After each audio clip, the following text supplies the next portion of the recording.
mundong ito na sadyang dumarating lang ng isang pagkakataon. Tulad ng oras, di na pwedeng ibalik pa ang ating kasalukuyan ay magiging alaala. Kaya bigyang pansin ang hirap na panahon. Ituon sa mga bagay na di maglalaho.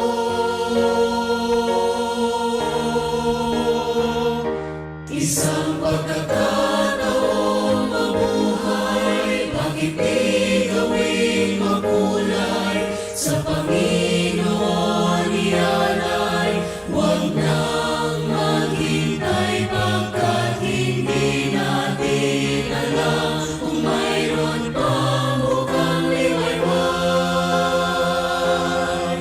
Magpuri, magkaloob, maglingkod sa Diyos habang tayo'y nabubuhay. Isang